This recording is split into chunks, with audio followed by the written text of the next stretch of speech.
Good afternoon and welcome to Cut to the Chase with Senator Chase. Welcome to our weekly call-in town hall and radio show, and it's so good to be back with you. I've had the last couple of weeks. One, we had Thanksgiving, and then before that I was at a Senate Finance retreat, getting insight into our two-year budget that's going to be coming up this coming session. And so it is great to be back today. And before I forget, because I have so much to share with you all today, I want to go ahead and give you today's call-in number. It's 804-454-1366. And I hope you all will save that in your phone so that you can call in and express your opinion, get your thoughts. We're going to be talking a lot about healthcare today. We're going to talk about Medicaid. I'm going to talk a little bit about why I personally feel like we should not expand Medicaid and reasons we don't want to do that. And alternatives, because I'm like, let's not talk about what we're not going to do or what we're against. Let's talk about what we're for. And so I want to talk to you all about that today. Those of you who are tuning in for the first time, I am State Senator Amanda Chase, and I represent you all in the state Senate, not D.C., so that would be the U.S. Senate, which is not where I am. My office is in downtown Richmond. I'm a state senator. And we actually balance the budget every year, which we're going to be doing this session. I want to also thank WNTW for the opportunity to provide this free public service to you each week. We're here every Thursday from 4 to 5. We've been doing this for over a year and a half. And it really is a unique opportunity for you, and I hope you'll take advantage of it. I hope you all had a great Thanksgiving. I had a very interesting Thanksgiving. I won't go into too much detail on it, but I will tell you that at family discussions, did you have a family discussion over politics at your house? That always gets really interesting. I'm glad to be back. I'm glad to, be back in the office, and I've been working on my bills that are coming up this coming session, working feverishly on those. And many of those I've already submitted. I'm once again reintroducing my term limit bill. Those of you, that's what I ran on. I believe that we should have a limited time in office, enough where we know what we're doing and we have the experience and the background. But after a while, I feel like we should term limit our legislators. This was supposed to be a citizen legislator position, not a lifetime political career. So I'm still introducing that bill. We'll see what happens. It's going to be really interesting, and I know you guys you couldn't help but pay attention to the Virginia elections because it was on the TV every day, and we still don't know if the House has the majority at this point. I mean, it looks like on paper that we do, but there's challenges with litigation coming up. So, as I tell you every week, there's nothing boring about politics. There is never a dull moment in Virginia state politics. And, we lost so many seats in the House that we are at a very possible scenario of losing the majority in the House, which nobody saw coming. So it could be very interesting. A lot of legislators are holding their legislation to their vest right now. They've not released that. I have dropped several of my bills. A couple of those we are going to talk about today. I also have a very special guest who's going to be coming on the show today, and he's a gentleman by the name of Josh Archambault, and he is actually with an organization that's called the Foundation for Governmental Accountability. Now, I like that name. He has co-authored the nationally acclaimed book called The Great Experiment: The States, the Feds, and where's the rest of this? And Your Healthcare. It was published back in 2012. Josh holds a master's in public policy from Harvard University's Kennedy School of Government and a Bachelor of Arts in Political Studies and Economics from Gordon College. And interestingly enough, Josh also served as a legislative director in the Massachusetts State Senate for Scott Brown, and was also the senior legislative aide for a guy named Governor Mitt Romney, if y'all heard of him, in his Office of Legislative Affairs. And so some of the legislation that I'm going to be co-patroning this session is part of Josh's. actually what happened was I was talking to a good friend of mine right before I was going to talk to the Nurses Association about my desire to have more healthcare cost transparency, because I really feel that, as a Republican, we want to have a solution. We're not just going to say, don't expand Medicaid, which I think is a bad idea, but I want to say, what are Republicans going to do? So anyway, we had this discussion, as I have on the show before, about having this bill, which I'm going to go into detail a little bit later, about having the answers. And I think that answer really relies in making healthcare more affordable so that most people can afford it without having to have all these government subsidies so that they can even afford it. My background is finance, and so that's kind of my worldview. I look at everything through a financial worldview. And, the reason why Obamacare imploded was because in order to prop up that system and make it work, you had to have, there's a risk-reward relationship in the free market system. And if someone has bad health or pre-existing conditions, they're going to cost more to insure. And somebody's going to have to pay for that cost.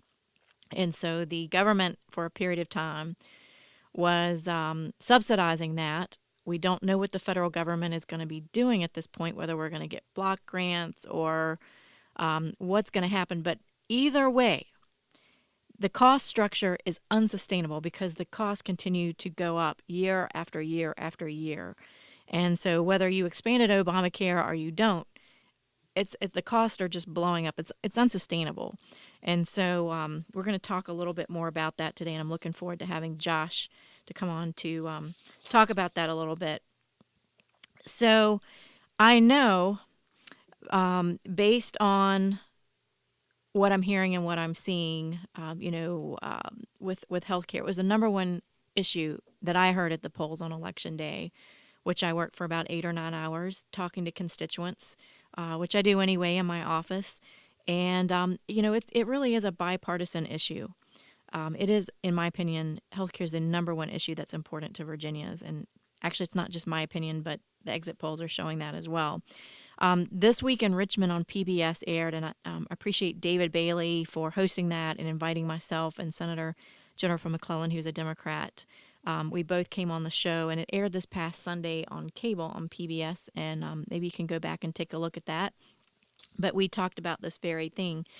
And, a lot of us probably know or can think of someone who, due to no fault of their own, needs some type of healthcare help. And as we've talked about on the show, there is a difference between healthcare and healthcare insurance.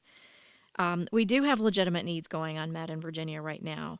I can't tell you the number of parents with a child with either a physical or an intellectual disability who stop by and visit my office and they need help.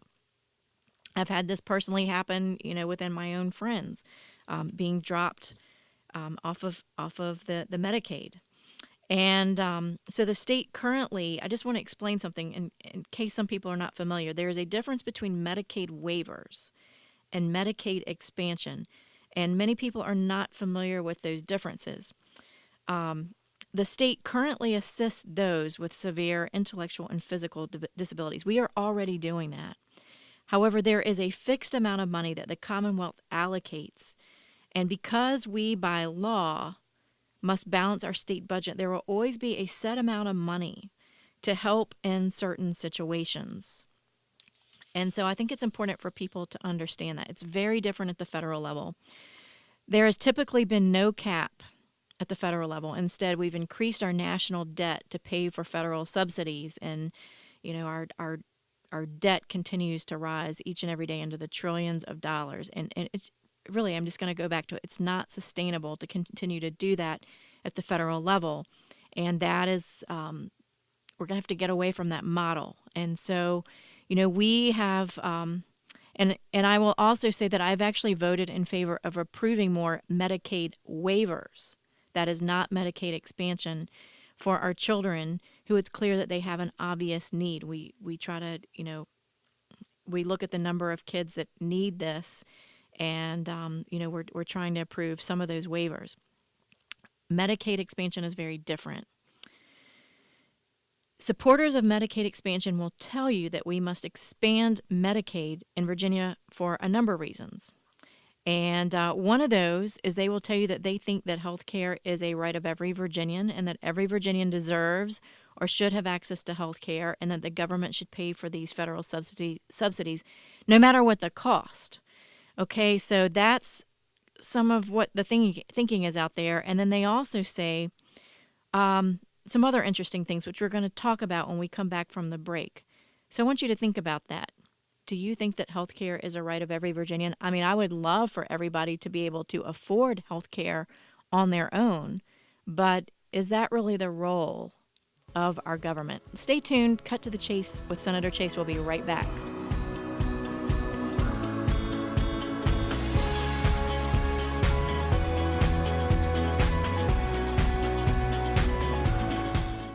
That's why we are here on the show, because we don't want anybody in this world right now to have to settle for the situation they're in if they want more. There's no reason for it. Everyone has a great amount of power in their life to live the life that they want to live. Tune in to The Great People Show, live Thursdays 9 a.m. to 10 a.m. and Saturdays 8 a.m. to 9 a.m. here on Richmond's Choice for Inspirational Talk Radio, WNTW 820 a.m. and 97.7 FM. The Answer.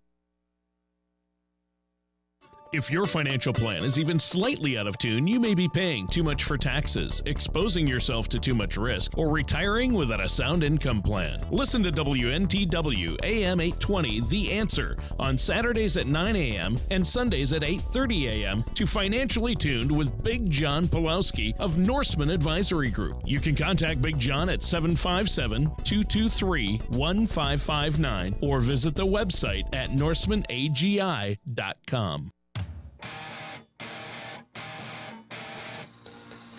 The Hopewell Prince George Crime Solvers need your help in locating a wanted fugitive. Mr. Paul Reed, age 61 of Hopewell, is wanted in connection with the theft of a car that occurred on August 12th. Reed is a black male, 5 foot 7 inches tall, 155 pounds, with brown eyes and black hair. A photograph of Mr. Reed can be seen on our website at crimesolvers.info. If you have any information on the whereabouts of Paul Reed or any other fugitive from justice, contact the Hopewell Prince George Crime Solvers in Hopewell at 541-2202 or in Prince George County at 733-2777. You can also send your tip using the new P3 app, which is available for download at both the Apple and Google Play stores. If your information leads to an arrest, you can receive a cash reward of up to $1,000. All calls are anonymous and confidential with no names and no testifying in court. Remember, criminals have nowhere to hide with you on our side. It's Lieutenant Paul Intravia for the Hopewell Prince George Crime Solvers. Want to fly somewhere? Looking for cheap flights or cheap tickets? Then call. That's right. Call the low-cost airline travel hotline now for prices so low we can't publish them anywhere. Low-cost airlines has all kinds of cheap travel deals. Fly domestically and save up to 75%. You can even fly internationally and save even more. Yes, fly anywhere in the world and save a lot of money on your plane tickets. We'll even save you money with cheap travel deals on hotels, rental cars, even complete travel packages. So don't book your tickets until you call us first for the absolute cheapest prices on U.S. and international airline tickets and hotels. Call right now for prices so low they can't be published. Travel experts are here 24/7 to help. 800-368-5184, 800-368-5184, 800-368-5184, 800-368-5184. Have you written a book and want to get it published? Then call Page Publishing ASAP. We're looking for authors of all types of books. And unlike most publishers, Page Publishing will take the time to review each and every book submitted to us. And we'll give you our feedback. And if we like what we read, we will get your book into bookstores and for sale online at Amazon, the Apple iTunes Store, Barnes & Noble, and other outlets. We handle everything. Editing, cover design, copyright protection, printing, publicity, and distribution. So if you've written a novel, children's book, cookbook, inspirational work, poetry, or a biography and want to get it published, Call Page Publishing now for your free author submission kit. Your road to fame and fortune could very well start with this simple phone call. 888-785-0618. 888-785-0618. 888-785-0618. That's 888-785-0618.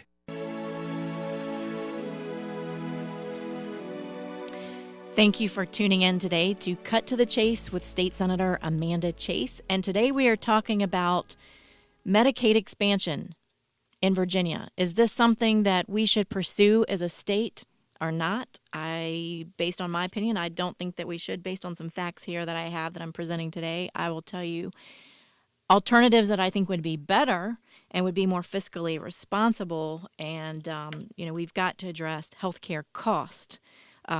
Is what I think. But supporters of Medicaid expansion say that Virginia is sending our taxpayer money to other states that have already expanded Medicaid, and that the Virginia is simply leaving millions of dollars on the table. Okay, so here's the problem that I have. First of all, I really don't support mandates telling people you must buy health insurance, and if you don't, you're going to have to pay a penalty.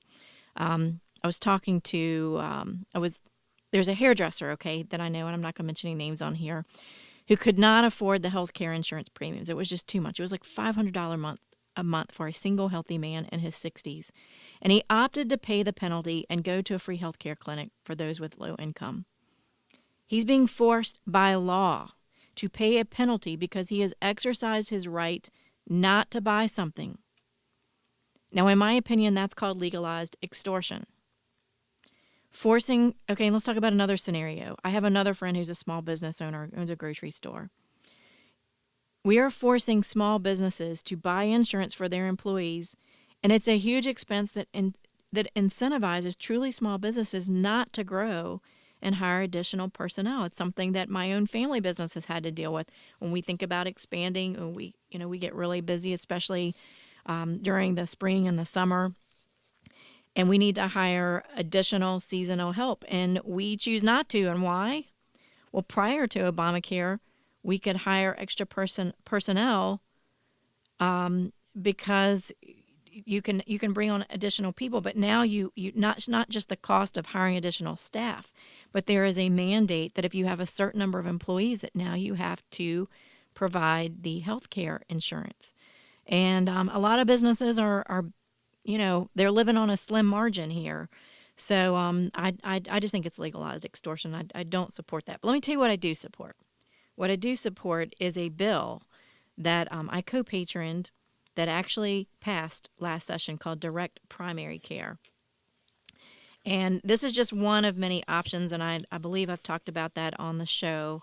But it basically, I think it's a great program. Course, provides that direct agreements between a patient and the patient's legal representative or the patient's employer and a healthcare provider for ongoing primary care services in exchange for the payment of a monthly periodic fee. Senator Stanley was the chief patron of this bill, and it basically says that the Commonwealth's insurance laws do not apply in this situation. The measure also provides that a healthcare provider who participates in a direct primary care practice may participate in a healthcare insurance carrier network so long as the provider is willing and able to meet the terms and conditions of the network membership set by the healthcare. Now you're like, what did you just say there? Okay, let me just cut to the chase for you, right? Because that's what you guys like. This provides that the Commonwealth's insurance laws do not apply to direct primary care agreements. So the direct primary care practice is not subject to the jurisdiction of the State Corporation Commission. It is not required to obtain a certificate of authority or license to market, sell, or offer to sell a direct primary care agreement. Entering into a direct primary care primary care agreement shall not be considered to be engaging in the business of insurance. And it's not a contract of insurance and is not subject to regulation by the State Corporation Commission. So you enter into this agreement with your healthcare provider, you get the services of it, and you're dealing directly with your primary care. So that's one option. The second option is something we're going to talk about later in the show called Right to Shop, and that's a new idea. We're going to talk about that later. But and then the bill that I'm also introducing is called the Health Care Cost Transparency Bill, and that's what I want to talk about right now. So in every other industry, you know the cost before you choose to buy, except for in healthcare. Have you ever noticed that? If you have insurance, you are generally asked to sign the dotted line saying that you're going to pay whatever health insurance doesn't pay for. And many times, if not most times, you have no idea what the estimated cost of services is unless you have a great doctor that does that on their own. But it's not required. You think that it would be. I mean, you think that would be like a best practices, don't you? So let me ask you, would you sign a blank check and then give it to your doctor? Because that's basically what many of us are doing. That's basically what we're doing, and why I want to give the patient, the consumer, the opportunity to know how much before they commit to the services. This will also allow you, as the consumer, to compare and shop the services. Now, we can already do this when we're buying a car, right? There's a sticker price on the car, which at least gives you a general idea of how much that car is going to cost you, and hopefully you can haggle and get a better deal. But at least you have a starting point. Do you have that in healthcare? No. What about a house? Yeah, most of the time you know how much a house is going to cost, and once again, it's a baseline and you negotiate, but not healthcare, right? So we need to make this a best practice for healthcare providers. And if I have any doctors that are listening, I hear doctors complaining all of the time that practicing medicine is no longer rewarding anymore. And why is that? Because the insurance companies are dictating to the doctors what they can and cannot do, ultimately holding our doctors hostage to a broken system. And I'd like to give a special shout out to doctors like former Delegate John O'Bannon for getting behind this bill, and he is the chief kahuna over at Henrico Doctors, chief of staff. Cost is the single biggest obstacle that is preventing most people from being able to afford health care on their own. Notice again, I said health care and not health care insurance. If there is anything that Obama has taught us, it's that if you have health care insurance, you may still not have health care. Now, this is coming straight from the constituents in my district who signed up for the health care insurance under the individual plan. I know many of them are pastors, small business owners. And what they're telling me is that the deductible under Obamacare was so high that the consumer ends up paying the cost, not only the monthly cost of the health care insurance, but then they also have to pay for most of the health care anyway because their deductibles are so high. So what's the point, right? So they're scratching their heads and they're saying, I thought that's what the health insurance was for. See, I am trying to be completely open and honest with you about how this works, and you're not hearing that from the other side of the aisle. There are negative consequences of expanding Medicaid. They're not telling you that the General Assembly will be forced to raise your taxes or to cut services to provide if we expand the Medicaid. Which services do you want to cut? Education, transportation? I don't want to cut any of those things. I mean, the percentage of our budget for Medicaid has gone from 2% to well over 22%. They're saying it's going to be more of a third to even growing percentage of our budget. Stay tuned. We have so much to talk about today. It's going to be hard to get through all of it, but stay tuned. We'll be right back.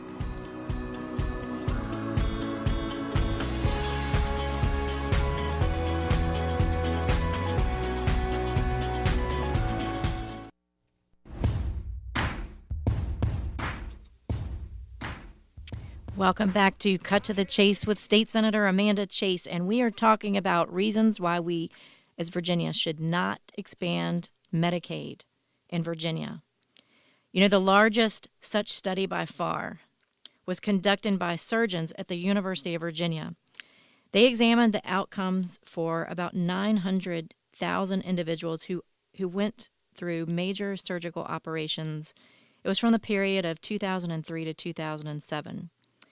And did you know that it was found that patients on Medicaid were actually 97% more likely to die in the hospital after surgery than those with private insurance, even when adjusting for age, gender, income, region, and health status? Medicaid patients were actually 13% more likely to die than those who were uninsured. Now, you're not going to get supporters of Medicaid expansion to tell you the honest to God truth, but that's the truth. I'm really excited about having our next guest on the phone with us today, Josh Archambault, and he currently is with the Foundation for Governmental Accountability. He has co-authored the nationally acclaimed book called The Great Experiment: The States, the Fed, and Your Healthcare. And Josh has a lot of experience here. He has an incredible master's in public policy from Harvard University's Kennedy School of Government and a Bachelor of Arts in Political Studies and Economics from Gordon College. Interestingly enough, as I mentioned earlier, he was the legislative director in the Massachusetts State Senate for Scott Brown and as a senior legislative aide for Governor Mitt Romney in his Office of Legislative Affairs. Josh, welcome to Cut to the Chase with Senator Chase. Oh, Senator, thank you so much for having me on. Well, we are delighted to have you on today. They've been looking forward to hearing from you. I've been talking about it all show. And one of the things that we want to talk about today is this new program that allows us to shop for different options. Tell our listeners a little bit about the Right to Shop program. Sure. So most of your listeners probably have a nightmare story about interacting with the healthcare system, or they have a family member who has. And really an analogy for this, if we take it out of healthcare for one moment, is it's almost like we have gas stations where one's selling gas for $2.50 a gallon, and one down the street is selling it for $20 a gallon, but you don't know that at all if this was run like a healthcare system. So the premise of Right to Shop is that consumers or patients need to have information that means something to them, that they can actually make a decision based off of. So the first provision is it allows patients to be able to get an estimate that is individualized to themselves before they actually get a procedure. They know how much their insurance company is going to pay different providers. So that's the first piece of Right to Shop. The second piece is there's a lot of bad incentives in healthcare, and a lot of it's unfortunately been caused by federal policy. But in essence, at an umbrella perspective, what's the problem is you don't have the right incentive to shop.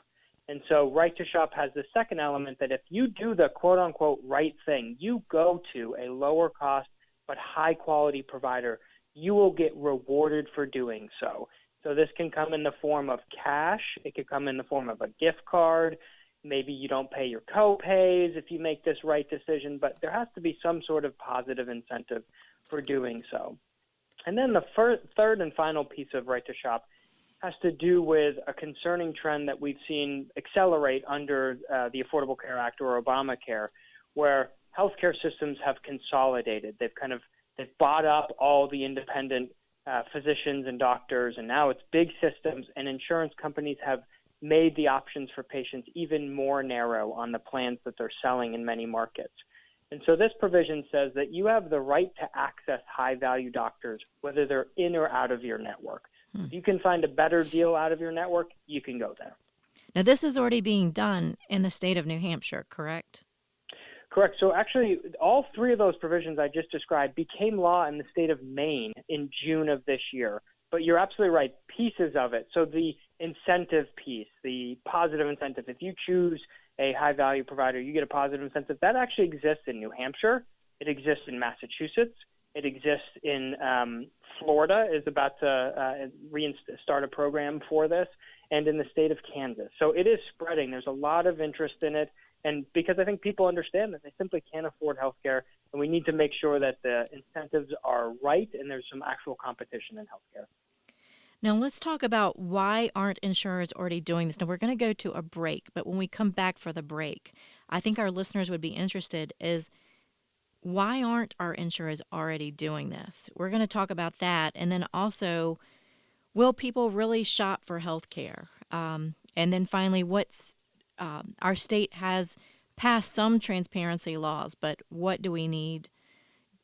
Do we need right to shop here in Virginia? So those will be a couple of the things that we talk about when we come back from the break. We'll be right back. Stay tuned.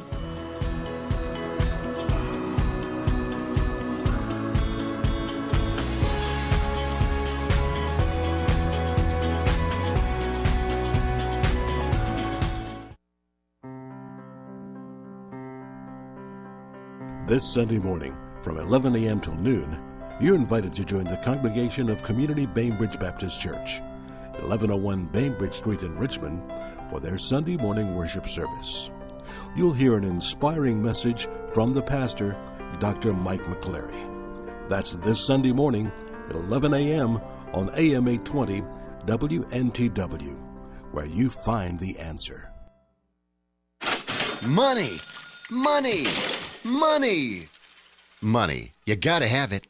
When you need it, what do? If you don't have a rich uncle, call Lending Tree. With us, hundreds of banks compete for your business, so you'll get loans with competitive interest rates, and in some cases, with no closing costs. So here's the deal. If you need money, call us. Do you want to refinance your current loan? Are you 62 or older and interested in a reverse mortgage? Then call Lending Tree now. 800-470-1378. 800-470-1378. We've closed over $250 billion in loans. We know what we're doing and can help you. Call right now for a free quote.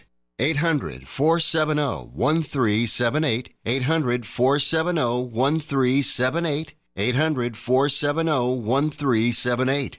That's 800-470-1378. NMLS number 1136.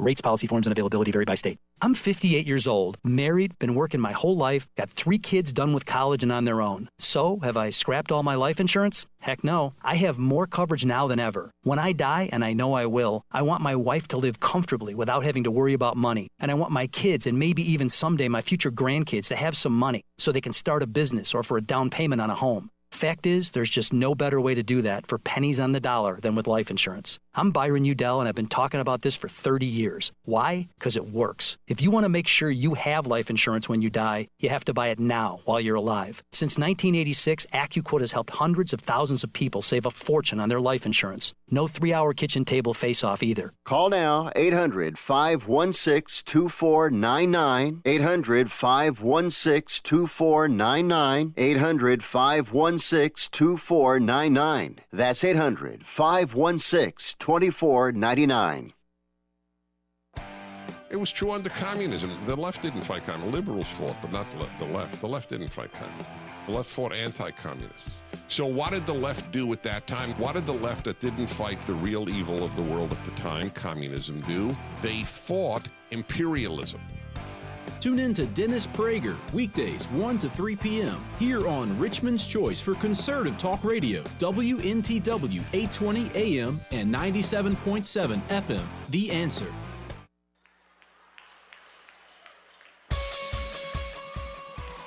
You are tuning in today to Cut to the Chase with State Senator Amanda Chase and my guest today, Josh Archambault, who is with the Foundation for Governmental Accountability, which I love that name. I'm all about transparency and accountability. And, why I don't think Virginia should expand its Medicaid program, and we have great other options like Right to Shop. Let's talk a little bit about how that works. The first thing is a doctor is going to recommend a medical service. Second, the patients call or go online to find their best options. Third, the patients choose the best location at the best value. 4, patients have their procedure at the location of their choice. And then finally, step 5, patients cash in on the shared savings. I mean, that's pretty simple. Most people can understand that. Right, Josh? Yeah, and unfortunately, it is so far from reality for most of us. But I'll tell you that this is happening. I mean, this is what happens at large companies in particular who are paying every dollar. The technical term is they're self-insured, but they're big companies. And unfortunately, if you're an individual buying insurance on your own or you work for a small employer, this is not your reality. You're getting big bills instead of those checks in the mail. And so I think we have to look at successful programs that exist, big business and also for some state employees around the country, and say, what are they doing right? How are they saving money? And it's just merely taking advantage of these huge price differences that we're just not aware of. You might go to one facility for an MRI and they charge $400, and another one charges $5,000, and you have no way of knowing ahead of time. So if you pick the $400 option, you should be rewarded for doing so. Yeah, I love this, and I love that it's already being implemented. It's not just a pie in the sky dream. As you mentioned, Maine, Florida, New Hampshire to some degree. And let's talk about the real results. What are you seeing in the cost of healthcare? What's happening? Yeah, so there's just enormous low-hanging fruit and potential here for these sorts of things. And so let me give you an example. The New Hampshire state employees have the incentive program, the reward, the right to save, if you will. And what they have found in about 3 years is they have saved over $14 million from people just taking advantage of this program. And the employees themselves have been paid well over $1.5 million in incentives. They actually get a check in the mail. Imagine that, back when you interact with the healthcare system. And so that's a really good point there.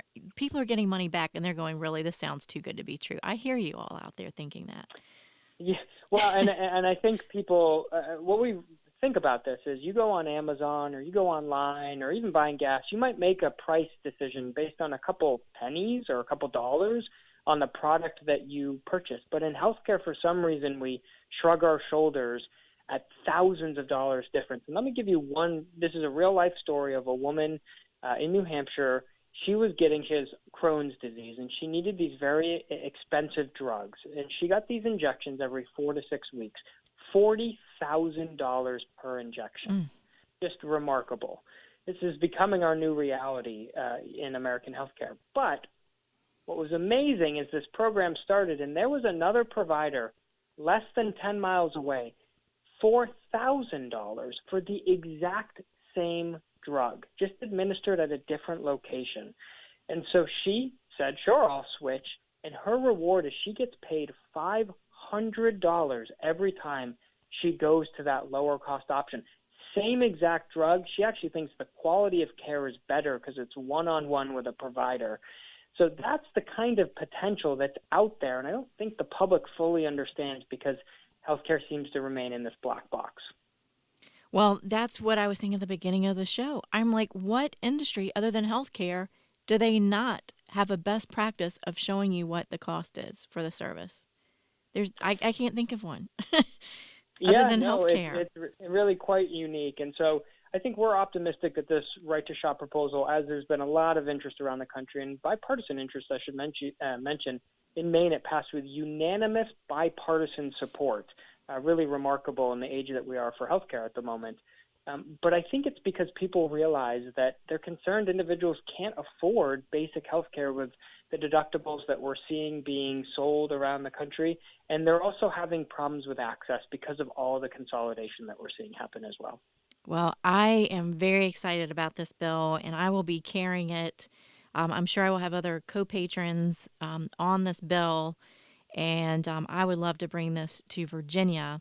And I just think if we don't address cost, I mean, really, that is the driving factor why people cannot afford health care in Virginia. And, we just had, and I've been telling everybody on the radio since June, Optima and Anthem, they came back into the network for the individual plan under Obamacare, but the premiums went up 60%. So many of them are saying, they're getting their bills.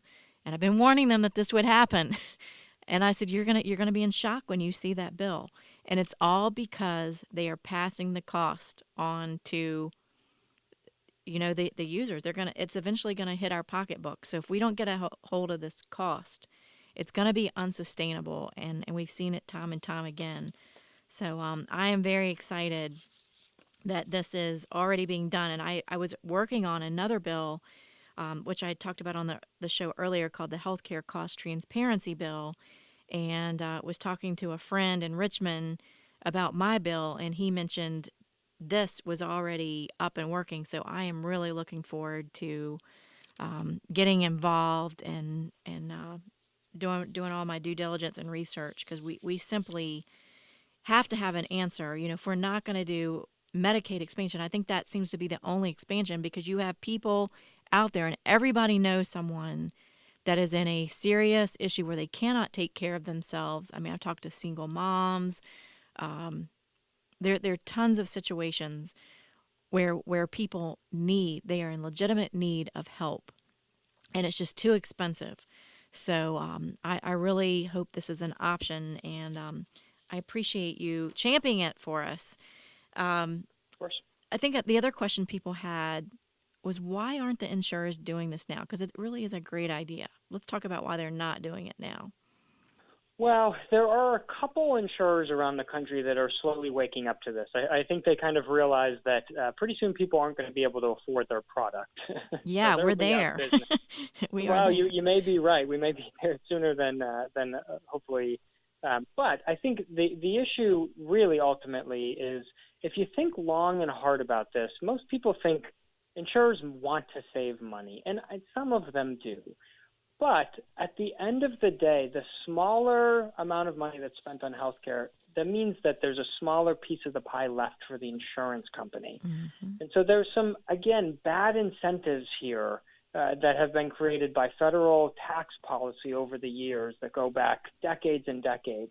Really difficult to fix at the federal level. But at the state level, I do think you can make incremental change which pushes you in this direction. And so Right to Shop says to insurance companies, look, you need to offer these positive incentives because people are really struggling.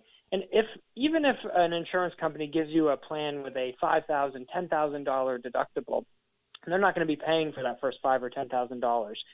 This is really a consumer protection, because I'm going to be paying that first $5,000 or that first $10,000. So I need to know what something's going to cost up front. And so I think it's a minimum that we ask insurance companies to let me have that information, that I'm the one who's actually paying the bill up front. I'm the one who's cutting the check to the provider.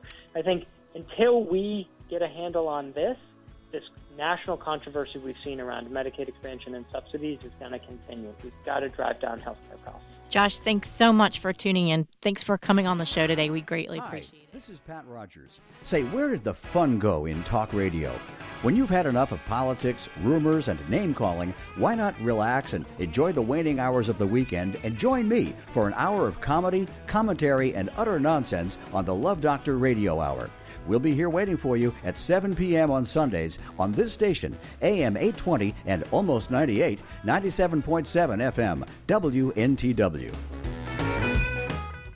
Before a trip, you program your destination into the GPS. You need the best directions to get where you want to be. You will arrive at your retirement in 8 It's the same for retirement. You need a voice to guide you. In Richmond, that voice is Isaac Wright. Join him every Saturday at 3 and Sunday at noon on WNTW 820 The Answer. Isaac's experience can help your retirement journey feel like a drive down easy street. Take the first step by tuning in Saturdays at 3 and Sundays at noon for Retire Right with Isaac Wright. Arriving at your retirement. 5 days a week at the crack of dawn, John Fredericks gives you exclusive world-class nonstop coverage of our political madhouse. But what does he do on a Saturday? J-Fred. Saturday, noon till 3, it's the all-new Best of John Fredericks show. Best guests, best interviews, Best of John Fredericks. Saturdays at noon on WNTW AM 820, The Answer.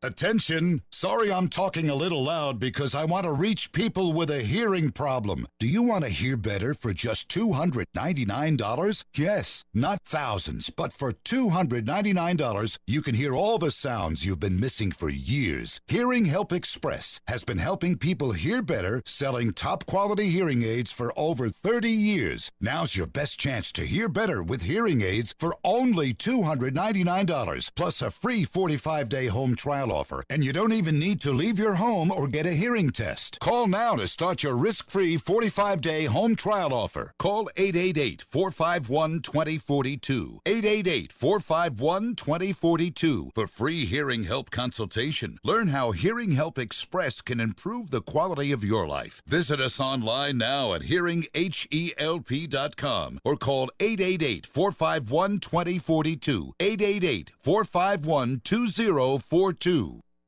That ad you just heard, it could have been yours. That's right, you could have just heard your ad instead of some other guys. On AM 820 and 97.7 FM, you can reach more potential customers, many just like you, who can add dollars to your bottom line. Our team will work with you to make the perfect ad for your business. So give us a call at 804-717-2000. That's 804-717-2000. Your first step to becoming a household name.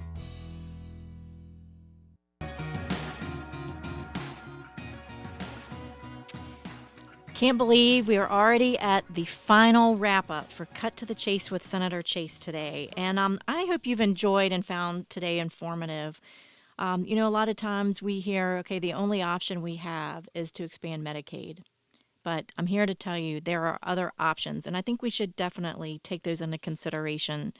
There are other options on the table, and I just want to share with you things that you may not hear in the mainstream media. If Virginia were to expand Medicaid, here's what could happen.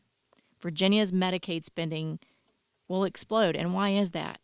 Because the federal match rate for the expansion population begins to drop. And as more and more Virginians are enrolled in the program, the spending is just going to explode. And again, it goes back to the cost, and it goes back to the federal match.